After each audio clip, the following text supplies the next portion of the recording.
Mana? Sini Rip. Udah bang. Mundur dikit lagi lah. Dua langkah lah mundur. Mundur yuk, 2 langkah yuk. Mundur 2 langkah aja, 2 langkah. 2 langkah mundur. Oke. Bang Anji tadi ditanya apa aja bang di dalam bang? Mas Anji hari ini. Gimana pemeriksaannya? Iya. Saya baru pertama kali dilaporkan seperti ini dan baru pertama kali menjalani pemeriksaan seperti ini. Dari tadi mulai kita jam 10 pagi, istirahat 1 kali, tadi jam makan siang jam 12. Lalu tadi ada sekitar 45 pertanyaan, tapi pertanyaannya ada yang satu pertanyaan sampai butirnya sampai E, A, B, C, D, E gitu, dan saya pegel sih. Belum makan malam, dan teman-teman mungkin juga di sini teman-teman media juga belum makan ya. Iya. Semoga ini ya, semoga cepat selesai lah pokoknya. Jadi karena buat saya ini nggak enak. Yang ditanyakan apa aja? Oke, dari 45 pertanyaan yang jelas, pertanyaan di awal ada pertanyaan tentang identitas saya, maksudnya ya biodata, jati diri gitu. Lalu yang kedua, apakah saya gimana? Tentang akun atau channel YouTube saya, channel Dunia Manji. Lalu tentang kronologi kejadian ketika itu wawancara gitu. Jadi saya ditanyakan tentang banyak.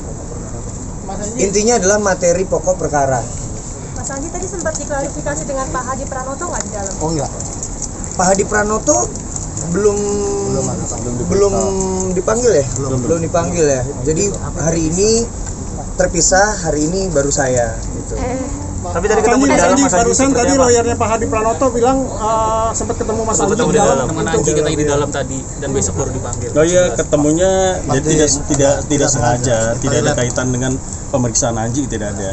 Jadi memang kebetulan tadi beliau lagi di sini, tapi kepentingannya tidak tahu, kita tidak tahu kepentingannya apa ke sini, tapi tidak dalam rangka pemeriksaan ataupun terkait dengan ketemu dengan Anji, tidak ada. Anji ini mengira juga nggak sih konten ini menjadi blunder bagi Anji, atau apa yang bisa ditelaah dari kejadian ini bagi Anji sendiri? Gini sih ya, seperti yang saya sebutkan di klarifikasi gitu, bahwa sebelum saya melakukan interview di sana, itu memang udah ada beberapa media melakukan interview di sana udah ada beberapa media melakukan interview. Saya mendengarkan materinya, bahkan di tanggal 29 Juli itu materi interview itu udah ditayangkan oleh medianya gitu. Dan lalu saya melihat, saya juga mencari di Google, dan saya tanyakan juga, akhirnya gini, maksudnya saya merasa materi wawancara itu yang ada di sana siang hari itu ini bermanfaat untuk dibagikan, memberikan harapan buat saya. Plus karena di situ tidak ada jual beli, jadi buat saya nggak ada keuntungan gitu, baik buat Pak Hadi Pranoto maupun buat saya gitu. Dan akhirnya saya melakukan wawancara itu karena saya melihat kita semua udah jenuh, kita semua udah lelah dengan pandemi ini. Lalu tiba-tiba ada harapan, buat saya ini adalah kebaikan untuk dibagikan, tapi saya tidak menyangka sih bahwa impactnya ternyata seperti ini. Well, ya sudah, saya hadapi saja. Jadi kapok nggak dengan kejadian ini? Depannya mungkin lebih berhati-hati. Kapok apa nih? Yang kasusnya dengan Hadi ini. Yang jelas banyak pelajaran bahwa gini, ternyata saya tidak bisa percaya sama media-media yang ada di Indonesia juga. Maksudnya begini, bukan iya bener ya kalimatnya begitu, karena sebelumnya sudah sejak tanggal 30 April 2020 berita tentang Hadi Pranoto dan temuannya ini sudah ada di media online. Sejak tanggal 30 April 2020 saya membaca banyak berita itu media lokal. Lalu ketika saya wawancara di sana pun ada 2 media di sana, media nasional dan media lokal, melakukan wawancara dengan Bapak Hadi Pranoto dengan materi wawancara yang relatif sama dengan apa yang saya buat. Tapi entah kenapa yang viral saya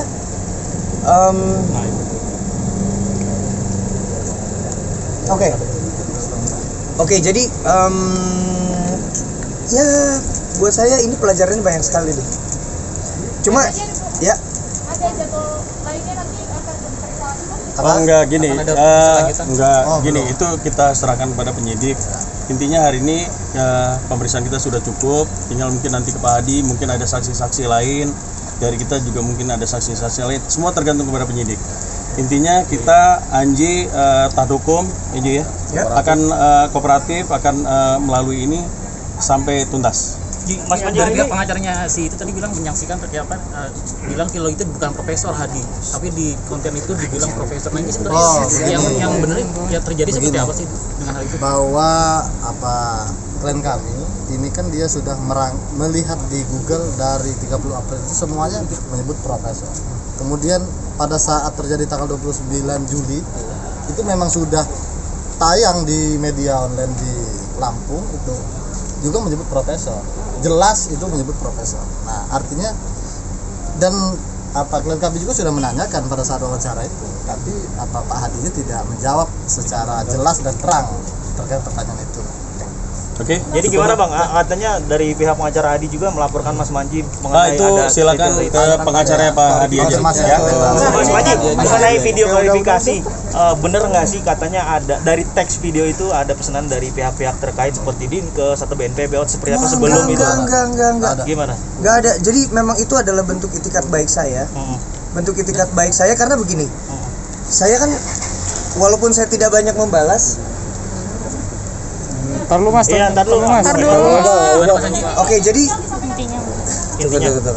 saya itu kan memang apa ya?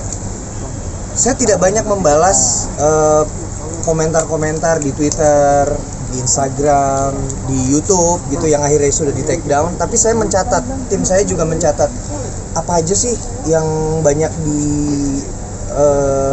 diprotes, yang banyak dikeluhkan gitu. Pasti tentang gelar profesor, terus tentang uji klinis yang belum ada, lalu tentang rapid test itu. Dan akhirnya saya bilang di video klarifikasi saya bahwa saya bersedia bekerja sama dengan IDI untuk bekerja sama tuh menyampaikan informasi ya, maksudnya bagaimana sih sebuah temuan atau ramuan itu bisa dinyatakan sebagai obat melalui uji ilmiah atau uji klinis gitu. Jadi itu adalah bentuk apa ya dari saya, bentuk bukan klarifikasi, bentuk pembalas kesalahan saya bahwa ya saya bersedia melakukan kerjasama gitu. Jadi ini bukan titipan-titipan, tapi saya memang mendapatkan banyak masukan-masukan aja dari banyak pihak. Mas Andi, personal dengan Pak Hadi ada perubahan nggak sih setelah kasus ini, Pak? Tunggu, ini pertanyaannya sangat menjebak. Pertanyaannya adalah hubungan personal dengan Pak Hadi ada perubahan tidak setelah kasus ini? Saya tidak mempunyai hubungan personal dan saya tidak mengenal beliau sebelumnya. Mas Anji, ini kan pro dan kontra ya, artinya banyak netizen yang pro dan juga kontra. Banyak yang bilang kalau Mas Anji seperti buang badan ketika memberikan video klarifikasi. Tanggapannya seperti itu? Sebenarnya bukan buang badan, memang faktanya seperti itu. Itu yang sebenarnya Hanya terjadi. memperjelas Jadi dan mempertegas. tidak ada istilah buang badan, tidak ada. Kan saya Intinya- ditanya, saya dipanggil saya dilaporkan, saya menjawab sesuai dengan apa yang ditanyakan oleh penyidik gitu. Jadi saya rasa pertanyaan itu adalah spekulasi yang terlalu jauh. Berarti tidak ada niatan untuk membuang badan atau apa seperti itu? Tidak ada lah, sampai Ya, memang menganjurkan faktanya begitu. sampai dari pihak pelapor juga bilang karena video itu sampai ada pemikiran dari pelapor sendiri ya, bilang bahwa Anji tidak pro misalnya social distancing, tidak pakai masker, itu tidak pernah ada itu keluar dari seorang Anji. Oh iya, ini banyak sekali omongan saya yang dipelintir sih sebenarnya. Yang bagaimana? Bukan di dalam sesi wawancara ya. Selama ini gitu, saya bilang jangan pakai masker ketika berolahraga. Saya tidak pernah bilang jangan pakai masker. Karena sejak dari awal pandemi, saya bahkan juga mengkampanyekan untuk pakai masker, jaga jarak, bersih-bersih gitu. Jadi lalu kemarin postingan saya juga tentang sekolah daring. Saya posting tentang keribetan sekolah daring dari sisi orang tua. Saya dibilang tidak mensupport sekolah daring. Gimana nggak support? Maksudnya ya saya melakukan itu. Cuma adalah sebuah kenormalan ketika saya sebagai orang tua yang memiliki 3 anak yang masih bersekolah daring di rumah dan 1 anak saya autism, itu kami mengalami kerepotan gitu. Dan ketika saya bercerita atau posting, bukan berarti saya tidak mensupport gitu ya. Saya Itu kalau kuasa pribadi ya. Iya kalau misalnya dibilang saya kerepotan, ya iya kerepotan, dan itu dialami oleh ribuan orang tua. Jadi apa ya, maksudnya sudahlah untuk mempelintir kata-kata, kalimat-kalimat gitu sih. Makanya ini kan